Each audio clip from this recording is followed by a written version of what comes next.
Djibril Camara commissaire de police la divisionnaire la maa ngi police depuis pratiquement 19 ans fi ma jaar bëri na dirigé naa commissariat central bu Kaolack dirigé naa commissariat urbain bu Mbacké dirigé naa commissariat Thiaroye nekk naa chef sûreté urbaine dirigé naa commissariat Parcelles Assainies aussi balaa mooy ñëw Thiès dama demoon mission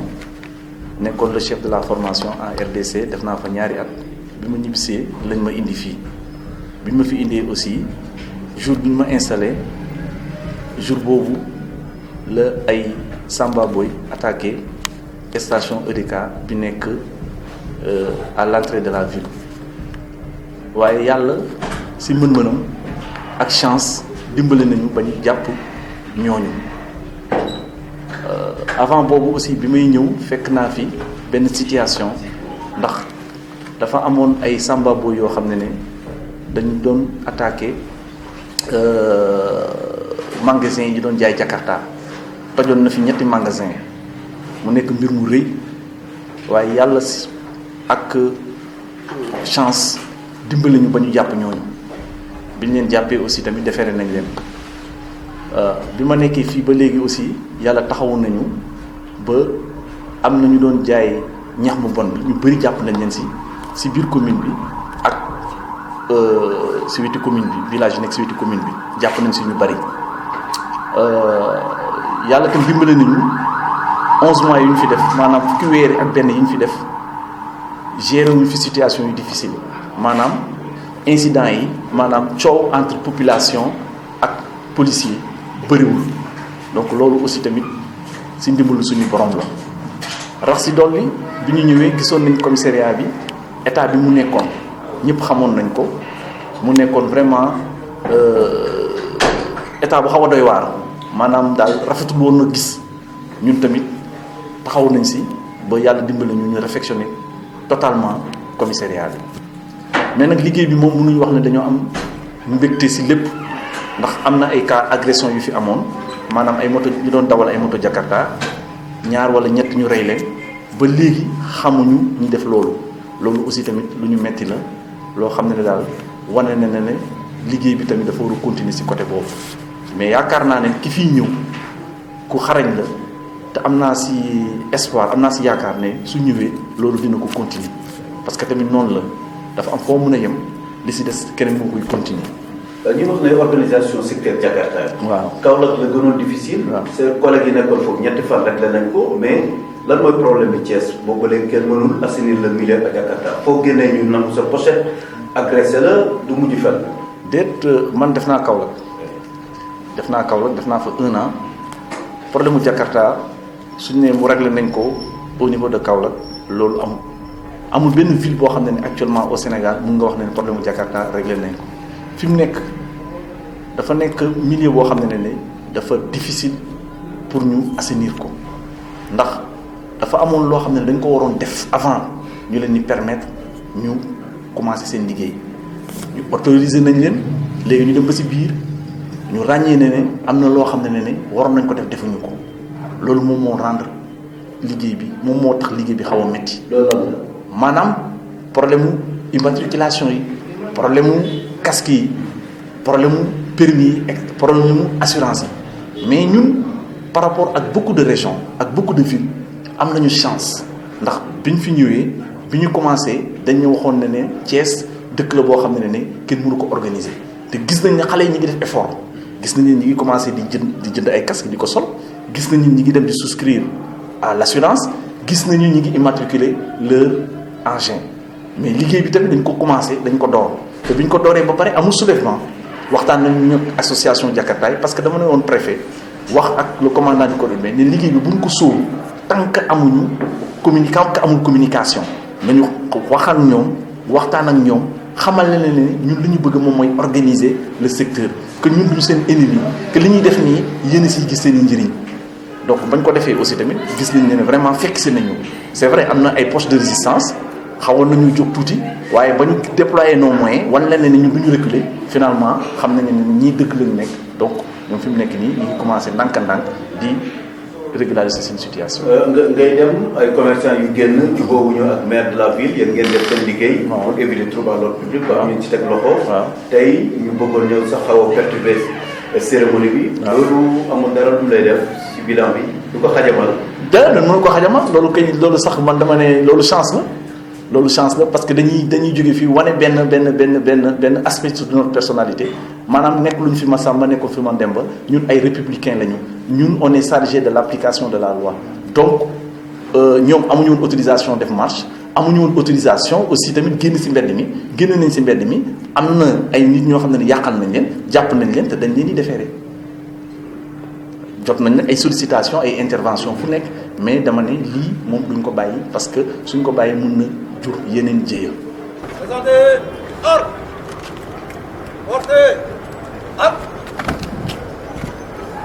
xam nga kilifa du làmbatu heure bu demee ba yëkkati nit teg ko ci kanami nit mu ngi mel ni bopp saxaar bu mu yëkkati teg ko ci kanami wagon kilifa googu rôlam mooy mu doon sàmmkat parce que ñun sàmmkati jàmm lañu sàmmkat nag mission dafa concerné ñi muy commandé ak nit ñi nga xam ne moo tax mu yor rôlu sàmmkat ci biir loolu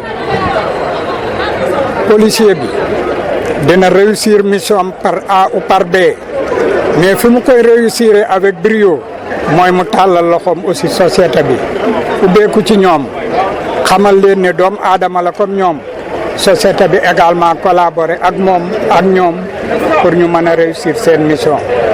parce que police bi war nañoo fexe ba nit ñëpp gis ci seen bopp ndax seen raison d'être muy doomu aadama yi te doomu aadama nag ni ñuy mën a nekk ci kanamam mooy ñu di ko déglu di ko jàppale di ànd ak moom pour mën a am ay solution sur diagnostic local de sécurité bi. Je suis le commissaire de police Mamadou Tendeng. Je suis issu de la 37e promotion de l'École nationale de police et de la formation permanente. Ancien étudiant de la faculté des sciences juridiques et politiques de l'Université de Dakar, où j'ai obtenu une maîtrise en droit privé, mais aussi un DEA en droit de l'intégration. Dans ma soif de formation et de quête de la connaissance, je me suis inscrit à l'Académie internationale des hautes études de la sécurité, où j'ai obtenu un Master 2 en politique et sécurité, avant de m'envoler en 2013 pour la France, à l'ENSP, l'École nationale supérieure de la police, à Saint-Cyr au Mont d'Or à Lyon, où j'ai également suivi la formation des commissaires de police français,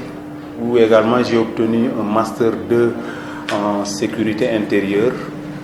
à l'Université de Lyon 3. Voilà, pour mon parcours ici au Sénégal, j'ai à ma sortie d'école été affecté à Fatick pendant 18 mois comme adjoint au commissaire, avant d'atterrir ici à Thiès, également ici au commissariat central, où j'ai passé une année et après j'ai été affecté successivement à Saint-Louis, à Thiaroye, à Rufisque, à Mbour et à l'aéroport de Dakar, assurer le transfert vers Dias avant aujourd'hui d'atterrir ici au commissariat central comme chef du service régional de sécurité publique. Voilà un petit peu qui est le commissaire Tendeng. Comment vous appréhendez cette nouvelle mission? Oui, mais une nouvelle mission que j'appréhende avec beaucoup de délicatesse. Vous savez, la sécurité publique, c'est pas du tout facile. C'est un travail où vous êtes en contact quotidien avec les populations. Les populations aspirent tous à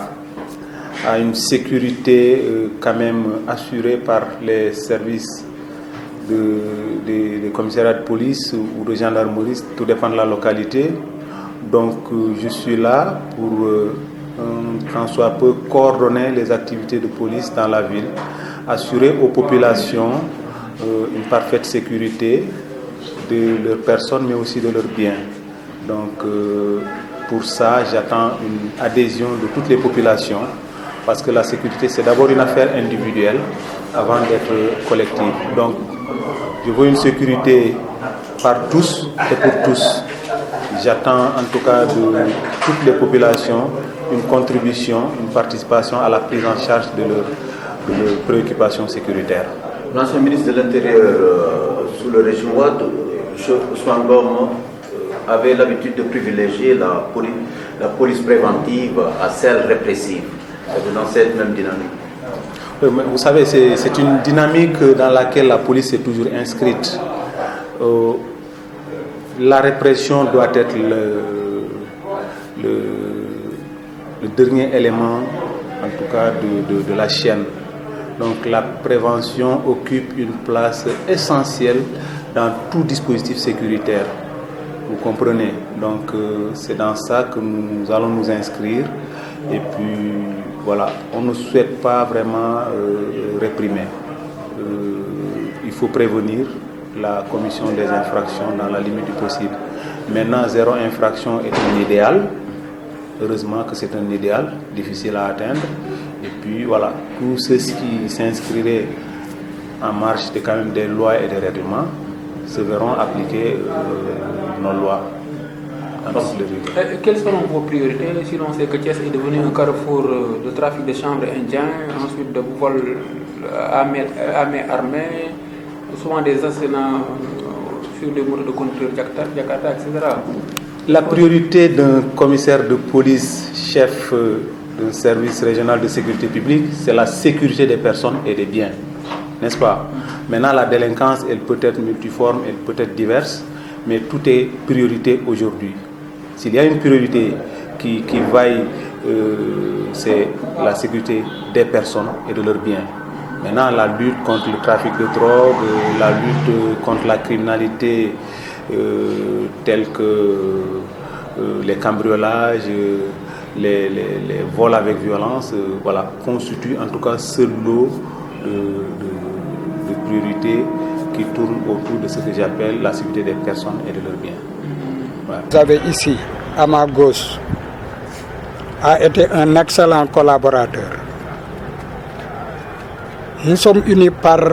le domaine de l'affectif, le domaine du sensible, et c'est à ce à quoi je ne saurais ne pas croire. C'est un excellent collaborateur, un homme engagé, un bon chef qui a toujours su trouver des solutions aux actes délictuels qui se sont produits devant lui au niveau de Thiès. En étant son chef, son supérieur hiérarchique direct, je peux donc me permettre de dire qu'il est un excellent stratège, un excellent officier supérieur. Je ne suis pas le seul officier supérieur fier de lui, car pendant plusieurs réunions de sécurité, j'ai eu à parler de ses résultats, de son engagement, de sa disponibilité, de sa sincérité, de sa droiture. Et d'autres témoignages ont suivi mes déclarations dans des assemblées beaucoup plus autorisées. Je prie donc pour que Dieu l'accueille là-bas au niveau de l'aéroport et qu'il réussisse pleinement la mission qui lui est confiée. Vraiment, ça je le dis du fond du cœur. Le concert Tendeng que vous avez à ma droite, je peux dire un seul mot sur lui. On est unis par le sang. Vous savez, unis par le sang, pour un lébu qui parle, c'est que li ma yéene sama bopp lu ko ëpp laa ko yéene. Tey bu tàkk-tàkk jiboon fii ngeen xam loolu, mais jibu fi. Donc fu ma ko teguma fa kenn, jamais. Donc aidez-le à réussir sa mission. Mais yéen aussi les policiers, parce que am na lu ma war, comme am na lu nekk ci lu ma jàng, lu ma xam. Na ngeen fàttali ko yow ma yaqumul ruuhu wal malaikatu safan la yatakalamuna illa mana asina lahu rahmanu wa xaala sawaban zalika yawmul haq. Waaw, na nga kenn ku nekk ci yéen que vous soyez musulman ou chrétien, na nga xam ne dina am bis boo xam ni nun ñëpp dinañu daje benn place jinne yi wër ñu kàpp malaaka yi wër leen kàpp te benn kàddu rek mooy jub karo da ngeen wax ko nag kenn ku nekk ci yéen bàyyi xel ci ne tu seras tout seul dans ta propre tombe et tu seras comptable aussi de tes actes kon nañuy rafetal parce que suñu borom moo wax ci sóoratu Hud ni inna laaha naka man yàlla laa yudiihu du ma neenal mukk ajaral muxsiniina jëfi way rafetal waaye moo waxaat ci même saar bi ca kaw ni inna laaha laa yahdi kaydal xaa'idiina inna laaha naka man yàlla laa yahdi du ma jokk mukk kaydal xaa'idiina jëfi way koy def lu toj ay toj wala workat nañ génn ci suñu biir tout ce qui est contraire à l'éthique, tout ce qui est contraire à la morale, tout ce qui est contraire à ce que l'on appelle ilmu nafs, lépp loo xam ne dafa contraire à la sociologie. ilmu nafs la sociologie en arabe nekk nag baynal xawf war rajaa ci diggante ragal yàlla rek ak yaakaar la parce que loo def tey bu ëllëgee di nga ko nettali bis bu nekk ngeen dégg ñu naan diw sama xaritu benn bakken la sama loolu wax bu yàqu la de sa jëf rek mooy sa xaritu benn bakken parce que buñ la yëkkatee di la dugal ci bàmmeel moom rek mooy nangu jiitu nga dóor sa karnopp ci kawam kon nañ rafetal jëfin yi parce que alay salaaw bi ahkamil hakimina lépp loo fi doxal tey bu ëllëgee dinañ la àtte ca sa jëf joojee kon nañ jéem a rafetal diggante yi depuis un certain temps la sociologie policière a beaucoup évolué il y a des choses qu'on ne nous reproche plus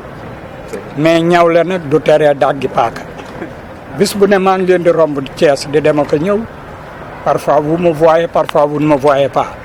yéen ñëpp mën ngeen a waat xam ni du ma gëj ci waawan yéen ñëpp bu ngeen ma gisee ak bu ngeen ma gisul mais am na yoo xam ne bu amoon dinaa serré droite fii booy wala ma woo kilifa gi wax ko mais sincèrement gis naa ci yéen njub moom laa liiran bien vrai que yéen a ngi yori yat mais man njub gi laay xool parce que erreur yëpp man yu ñu mën a rectifier la comme yu ñu mën a rectifier la nag man du ma sonal non jamais te yàlla daf ñu bind nag def ñu njiit dénk ñu leen pour ñu am nu ñu taxawee ci seen kanam taxaw bi ñu war a taxawee seen kanam taxawaayu kilifa la taxawaay bi ñu war a taxaw ci yéen mooy privilégier le sens de l'humain dans les rapports entre police et population loolu moo ñu war kon na ngeen gën a góorgóorlu gën a soññaat seen bopp ku gis sa moroom def lu jaaduwul boo ko mënee dindi ko boo ko mën la dindi am na benn xarit ci biir groupe bi demal ci moom mu dindi ko yéen a mën a rectifier parce que yéen a yendu yéen ay fanaan ñun on est à un niveau beneen niveau bu ngeen rectifier du ñu ci jot mais bu ngeen waxantewul dëgg bis bu ñu ciy jot day fekk mu metti waaw te ñun ñëpp dañ jaar ci ndaw comme yéen kon war nañ leen mën a comprendre mais nag on a toujours accepté de se remettre en cause d'avoir un esprit critique la critique et l'autocritique vous devez l'ériger en règle de conduite avec le temps viendra tout à qui s'y attend comme le disent les Ivoiriens ok directeur vous étiez capitaine ñëpp xoolante waaye tey jii defe naa ni mbaa njëmbitu dafay na ko à l'unanimité nag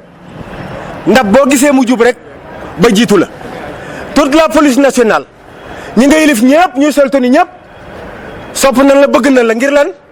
sa humilité sa social sa mbaax sa mën a jéggale waaye nag sa fit kenn dong nga ragal mu yàlla kenn nga yaakaar mu Cheikh Seydi Hadji Malick ak sëñ Babacar Sy ci yow laay njëkkee kon monsieur le directeur maa ngi lay yëgal tuuti leen ci Djibi Camara mii commissaire Djibi Camara doomu diine ñëw doomu diine la waaye xoolal image commissariat bi xoolal jàkka ji bi mu njëkkee ñëw li mu xalaat mooy defaraat pour image de marque jàkka ji ak buntu barki démb commissaire Ousmane Fall bi muy dem Ndar ku ñëwoon fii tous les notables de la ville tous les imams tous les xalif généraux secrétaire ñëpp fi teew ñu tant fa tabarkalla ànd ak son personnel mu bëggal leen digal ko loolu am na solo trop te loolu rek nga bëgg yow social rek ngay dox kon Djibi lii mu am tey du chance mérite la waaye ndokk yàlla bi nga ko gërëmee wax capacité am wax xam-xamam wax yaram ndokk yàlla bi nga tourné ci commissaire Tendeng sunu doom ji ni ko noo bokk directement yow lu yëngu ci yow yëngu ci man kon sotti ci ak def ci rek la te it nag image de marque police wax dëgg yàlla ku soxorul xam ni yokku na ci lan ci yaru yokku na ci abnégation yokku na ci baax yokku na ci mën a jéggale yokku na ci prévention te lépp yow la kon ñu ngi ñaan ci barke sëñ Mouhamadoul Mansour yàlla yokku sa grade ba nga yëkku sëñ Mansour da xooloon na la ne la directeur nag am na lu des directeur am na lu des général ngi ci kanam directeur de la sûreté mi ngi ci kanam maa ngi koy wax ci turu personnel police ndax man kat les jours de gloire maag yéen la les jours sombres maag yéen la yóbbu ngeen ma woon ma yonent bi yóbbu ngeen ma Cheikh Ahmed Tidiane Chérif yóbbu ngeen ma mission leen dong ngeen des ma dee ngeen suul ma kon sama yëkkati kàddu yi du mën a wax je viens d'hôpital mi ngi nii waaye jar nga ko sama doom yi jar nañ ko personnel bi jar nañ ko kon au nom du personnel nous vous remercions asalaamaaleykum wa rahmatulah